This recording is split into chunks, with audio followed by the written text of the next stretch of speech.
జగన్మోహన్ రెడ్డి పత్రికకు ఒక అలవాటు ఉంది. ఏదైనా విషయంలో వాళ్ళ మనుషులు దొరికిపోతే వాళ్లకు ఆ పార్టీకి ఎటువంటి సంబంధం లేదని చెప్పటంలో ముందు ఉంటుంది. దీనికి గతం నుంచి కూడా అనేక ఉదాహరణలు ఉన్నాయి. ఫర్ ఎగ్జాంపుల్, వైసీపీ హయాంలో న్యాయ వ్యవస్థ మీద, న్యాయమూర్తుల మీద అత్యంత నీచమైన, దారుణమైన భాషలో వైసీపీ సోషల్ మీడియా మాట్లాడితే వాళ్ళ మీద కేసు నమోదు చేయాలని కేసును సిబిఐకి అప్పగిస్తే సాక్షి పత్రికలు ఏం రాశారో తెలుసా?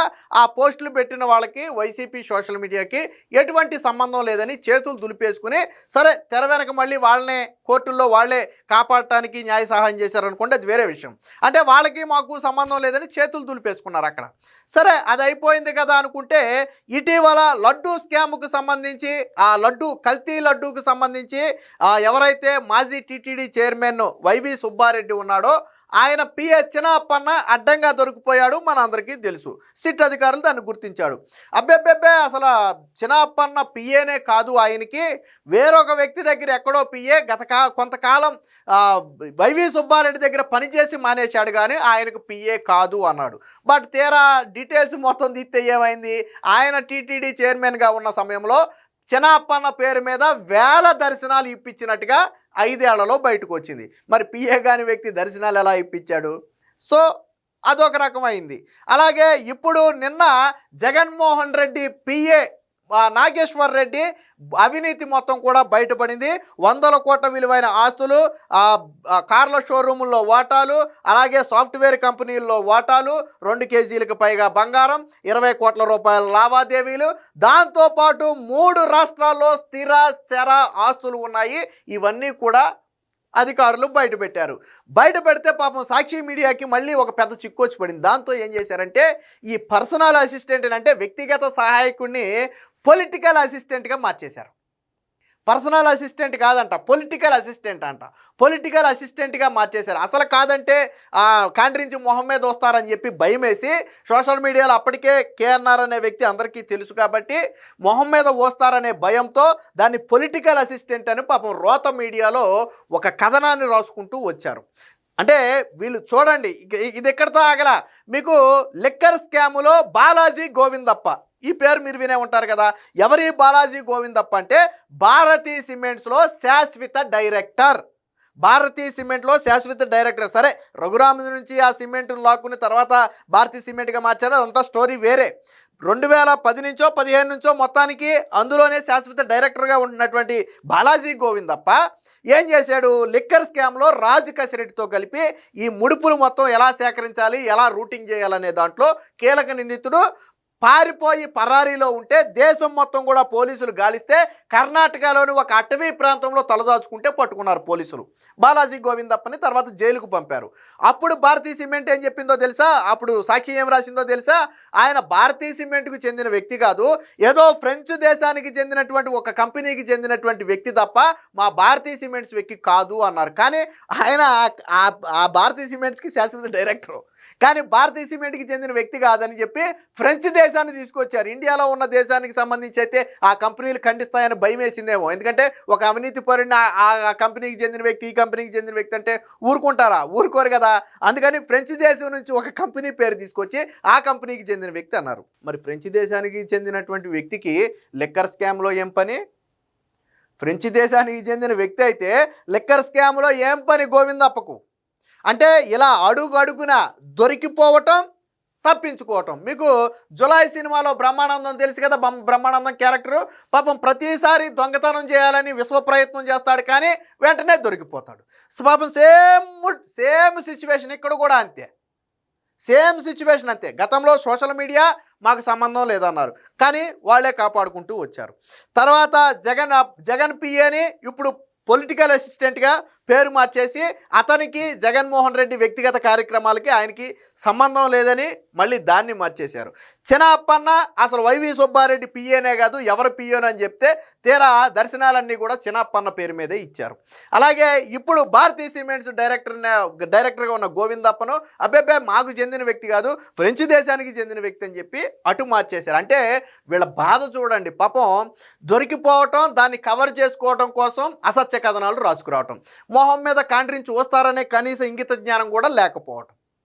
సో ఇది వీళ్ళు చేసేది. దీనికి సంబంధించినటువంటి వార్త ఒకటి వచ్చింది, ఒకసారి చూద్దాం. జగన్ మీడియాకి ఎంత కష్టమో, అబద్ధాలు, బొకాయింపులు, అడ్డగోలు రాతలు. బాలాజీ గోవిందప్ప నుంచి కేఎన్ఆర్ వరకు అదే వరుస. భారతీ సిమెంట్స్ లో గోవిందప్ప శాశ్వత డైరెక్టర్. మద్యం కేసులో అరెస్టు కాగానే కాదంటూ కథలు.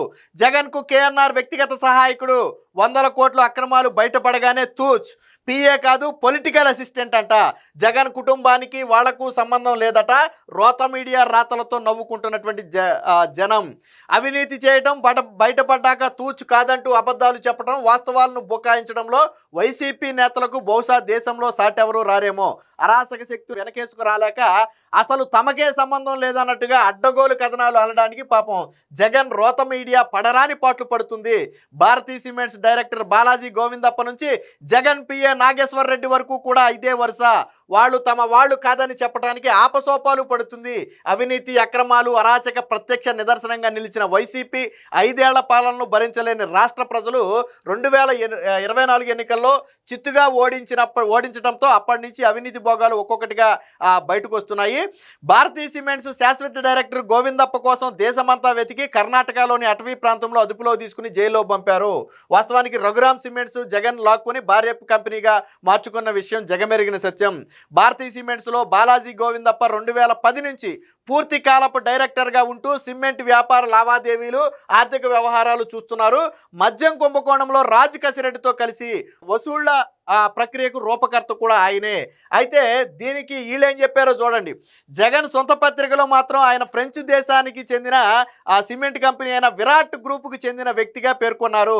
భారతీ సిమెంట్స్తో భాగస్వామ్యం చేసుకున్న విరాట్ గ్రూప్నకు చిత్తూరు జిల్లాలో వైసీపీ జిల్లా స్థాయి నాయకుడి సోదరుడికి సంబంధం ఏంటో, అన్నిటికన్నా ముఖ్యంగా లిక్కర్ స్కామ్ ముడుపులు తీసుకోవాల్సిన అవసరం విరాట్ గ్రూప్కి ఎందుకు ఉంటుందో వాళ్లే చెప్పాలని చెప్పి ఒక కథనం రాశారు. ఇక ఇది కేఎన్ఆర్కి సంబంధించి విచారణ జరిగితే దీని మీద ఏం రాశారు చూడండి. వీళ్ళు మాత్రం ఏం రాశారు, ఈ వార్త ప్రచురించిన జగన్ పత్రిక కేఎన్ఆర్కు జగన్కు పిఏగా కాకుండా పొలిటికల్ అసిస్టెంట్గా అభివర్ణించింది.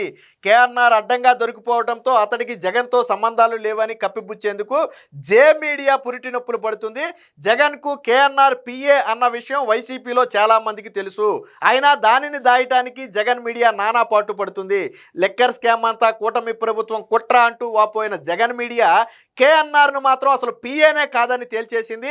ఈ వార్త చూసిన వైసీపీ కూలి మీడియా సైతం ఇది పద్ధతి కాదంటూ వ్యతిరేకించింది. వాస్తవానికి జగన్ పర్యటన వివరాలు వారం రోజుల క్రితం వరకు ఆయా జిల్లా నేతలకు ఆయన పిఏ కేఎన్ఆర్ పేరట విడుదలయ్యేవని వెల్లడించింది. జగన్తో వైసీపీ కార్యకర్త ఫోటో దిగాలన్నా నాకేంటి అని చేయి జాసే నైజం ఈ కేఎన్ఆర్ అని చెప్పారు. సరే, కేఎన్ఆర్ పిఏనా కాదా అనడానికి నా దగ్గర కొన్ని ఆధారాలు ఉన్నాయి, అవి కూడా చూపిస్తాను. మిగతా వార్త మొత్తం చూద్దాం. జగన్కి అసలు సొంత మీడియానే లేదంట. సార్వత్రిక ఎన్నికల ప్రచారంలో భాగంగా సిద్ధం పేరుతో జగన్ భారీ సభలను ఏర్పాటు చేసి తమకు సొంత మీడియా లేదని, పత్రిక, టీవీ కూడా లేవని బహిరంగంగా ఒకసారి మిగతా అన్ని కాసేపు పక్కన పెడదాం. మీరు ఈ వీడియో చూసే ఎవరైనా సరే జగన్కు సొంత మీడియా లేదు అంటే నమ్ముతారా? లేకపోతే సాక్షి మీడియా ఎవరిది? జగన్కు సొంత మీడియా లేకపోతే సాక్షి మీడియా ఓనర్ ఎవరు చెప్పాలి. సాక్షి పత్రిక చెప్పాలి. భారతి ఎందుకు దానికి మేనేజింగ్ డైరెక్టర్గా ఉందో చెప్పాలి. అంటే జగన్మోహన్ రెడ్డి ప్రజల్ని ఎంత చులకనగా చూస్తాడు అంటే, జగన్ సొంత మీడియా రాజశేఖర్ రెడ్డి నా కొడుకు పెట్టాడు, నీతి నిజాయితీలతో ఇది నడుస్తుందని చెప్పినటువంటి సాక్షి మీడియాని నాది కాదు అని చెప్పుకునే స్థాయికి జగన్ దిగజారిపోయాడు అంటే ఆ పరిస్థితి ఎంత దారుణంగా ఉందో చూడండి. అలాగే చిన్నప్పన్న గతంలో తిరుమల వెంకటేశ్వర స్వామి లడ్డూ ప్రసాదం తయారీకి నెయ్యి కొనుగోలులో భారీ అక్రమాలకు పాల్పడిన విషయం తెలిసిందే. కోట్లాది హిందువుల మనోభావాలు దెబ్బతీసినందుకు గాను చర్యలకు ఉపక్రమించినటువంటి నేపథ్యంలో వైసీపీ పెద్దల అసలు గుట్టు బయటపడింది. దీన్ని బొకాయిస్తూ వైసీపీ ప్రభుత్వంలో మంత్రి జగన్ చిన్నాన్న, టీటీడీ మాజీ చైర్మన్ వైవి సుబ్బారెడ్డి వ్యక్తిగత సహాయకుడు చిన్నప్పన్న పాత్ర వెలుగులోకి వచ్చింది. సుప్రీంకోర్టు ఆదేశాలతో సిబిఐ చేత దీన్ని చేపిస్తే చిన్నప్పన్న మాత్రం సుబ్బారెడ్డి దగ్గర పనిచేయలేదు, వేరొక వ్యక్తి దగ్గర పనిచేశారు.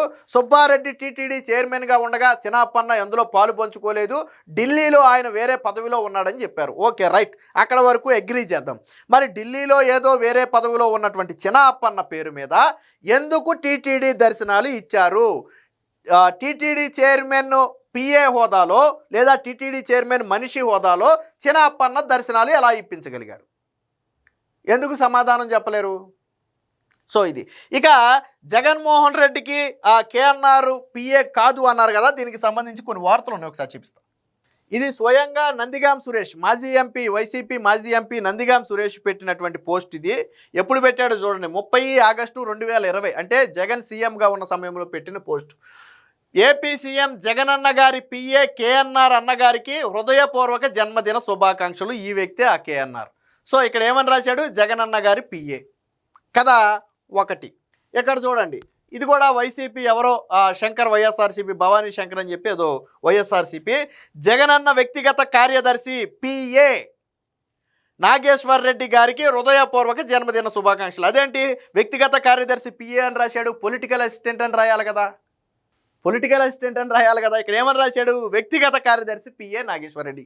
ఇది ఎప్పుడు వచ్చింది, 30 ఆగస్టు 2025.